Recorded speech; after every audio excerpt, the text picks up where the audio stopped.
Good morning, one and all. Welcome to this year's CSICON. My name is George Hrab, and I'm once again honored to be your MC for this incredible weekend. I thought I'd kick off this year's festivities with something a little bit different, which is a brief presentation describing the varied and interesting history of our host city, the one and only Las Vegas. Let's begin, shall we? Las Vegas's journey from once arid, inhospitable corner of the desert to multi-billion-dollar travel mecca has taken, much like the time required to check in, about 200 years. Originally a near-forgotten town founded by railroad workers, gold rush pioneers, and the jilted lovers of William H. Taft, it quickly grew to become a beloved location for people with a basic misunderstanding of how probability works. Or math. From the glamour of the 1950s, to the slump of the 1980s, to the temporary shine of 1997's Year of NSYNC, all the way to the freshly found vigor and corporate-mandated cross-promotional content providings of the new millennium, I'm honored to present an exploration and explanation of Las Vegas's deeply interesting and mostly fake history because, hey, the majority of you are still half asleep and are trying to acclimatize to the complete lack of moisture in the breathable air. Originally inhabited by nomadic Paleo-Indians and then the Anasazi and Paiute peoples, Las Vegas Valley was first visited by Europeans in 1829 when Rafael Rivera, a Mexican scout who literally got lost while a part of Antonio Armijo's 60-man trader party, stumbled upon an abundance of wild grass, spring waters, and ample parking. Three things surprisingly sparse in the Mojave Desert. He named the valley Las Vegas, which is Spanish for the Vegas. In the second half of the 1800s, as more and more pioneers headed west in search of both gold as well as the cure for dropsy, it was the members of the Mormon Church who chose to build a fort in Las Vegas, marking it as a halfway point between Salt Lake City and insanity. It's hard to believe, but yes, once upon a time, there were scads of blindly credulous, uncritically thinking people open to non-verifiable promises of great wealth and unimagined holy treasures inhabiting Las Vegas. Go figure. The remnants of that old Mormon fort have been reconstructed downtown, and as long as you don't mention the show South Park or its creators, you're welcome to take a tour. Up until the turn of the century, much like most of my solo gigs, Las Vegas was sparsely populated. Its fortunes changed, however, with the arrival of William A. Clark. Clark was a mining magnate, as well as a guy whose portrait looks the same upside down as right side up.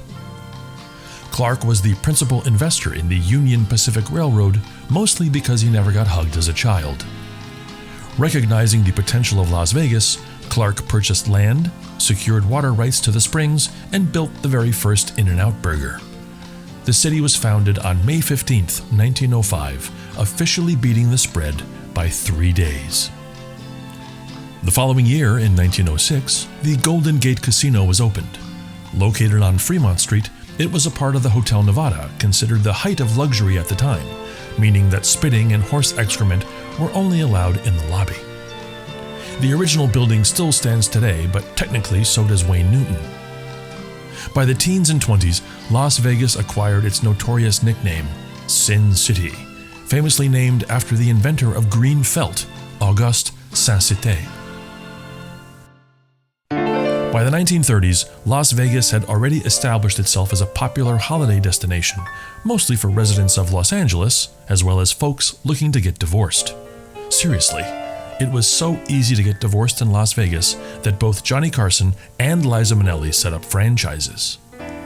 For any younger people in the audience, Johnny Carson and Liza Minnelli used to be on this thing called television.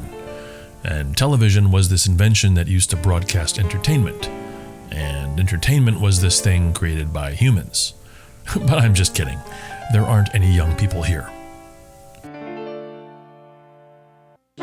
Moving along to the 30s, the construction of the Hoover Dam was a significant development in the city's history. It provided two key commodities so desperately needed in Las Vegas: water and suckers. Finished in 1936, the Hoover Dam is second only to Mitch McConnell's medical insurance as one of the largest and most ambitious expenses ever undertaken by the federal government. By the 1940s, as the demand for hotels, gambling, and unimaginably gigantic shrimp cocktails grew, venues had to expand past Fremont Street. The Strip, so named because visiting it often left you feeling naked and exposed, soon became home to casinos like the El Rancho, the Thunderbird, the Last Frontier, George Orwell's 1984, and even the very casino we're all currently in, the Flaming O. After the Second World War, many returning soldiers decided to settle in Las Vegas because during their tenure fighting fascism, they had already stared deep into the gaping yaw of humanity's awful potential, whose grim consequences and costs could only be supplicated by the raw unnerving of man's darkest tendencies, often leaning towards fanatical self-slaughter and unholy devastation. So really, how much worse could it be at the Sands? An extremely attractive location for organized crime, by the 1940s, Las Vegas quickly became a city run by the mob.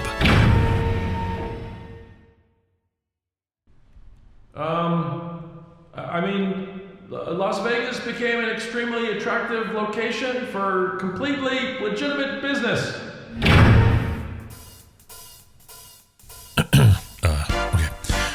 Las Vegas is still a bastion of hard-working and totally honest tradesmen just trying to make a living, so why don't you all just go ahead and mind your own business?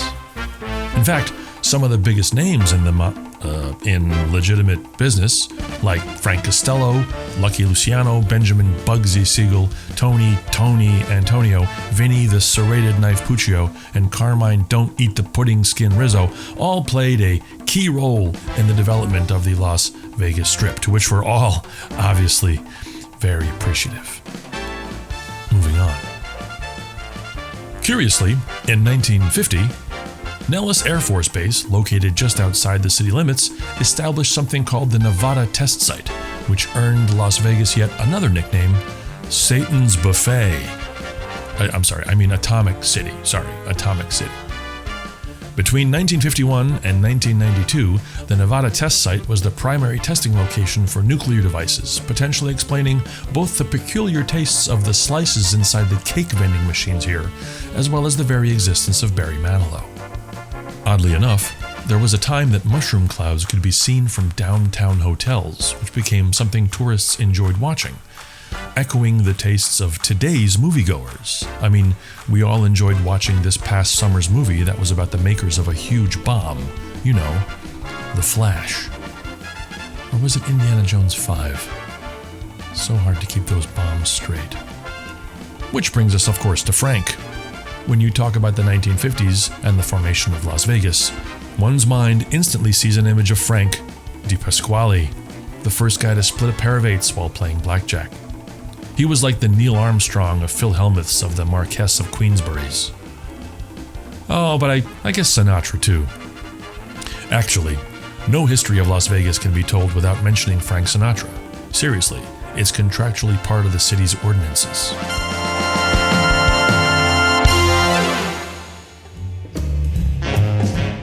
First appearing on stage in 1953 at the Sands Hotel, Frank Sinatra loved Las Vegas, and Las Vegas loved him. Just not in a fruity way. Sinatra headlined some of the biggest stages in the city, and along with fellow performers Dean Martin, Sammy Davis Jr., Joey Bishop, and the English one, established a successful rodent extermination business. It was around this time that the iconic "Welcome to Las Vegas" sign was constructed. Installed in 1959 by the company Western Neon, it was designed by Betty Willis, an employee of that very company.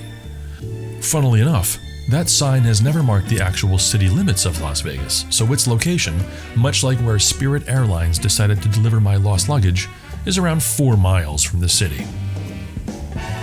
Speaking of a neon-encrusted, shiny, bejeweled, and iconically manufactured behemoth, there's Liberace.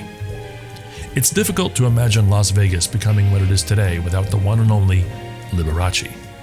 Not impossible, just difficult. The world's highest paid entertainer for 2 decades between the 60s and 70s, seriously.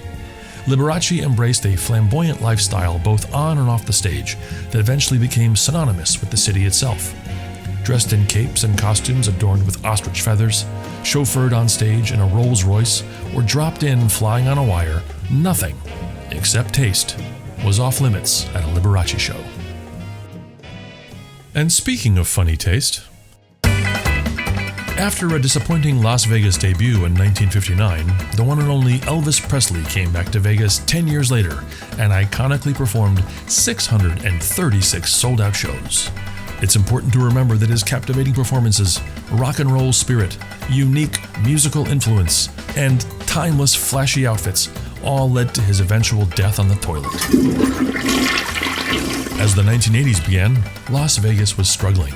It became a tourist trap with aging casinos, cheap restaurants with bad food, and showrooms filled with performers trying to squeeze just a couple more years out of their careers.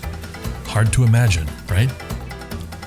Eventually, however, hotels like the Mirage, the Excalibur, the Luxor, Steve Wynn's Tax Shelter, and New York's authentic Las Vegas, New York, Manhattan, New York, opened and started to pull Vegas out of its slump.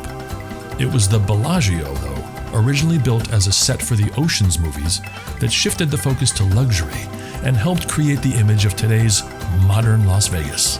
You know, a city that, apart from the crowds and the prices and the traffic and the desert and the grift and the commercialism and the ecological impact and the promotion and exploitation of statistical innumeracy, is just fantastic. Oh, and the Cirque du Soleil Beatles show is kind of cool too. It's here then, in modern Las Vegas, that I'm honored and delighted to welcome you all to this year's CSICON. Are you ready? Let's begin. Las Vegas.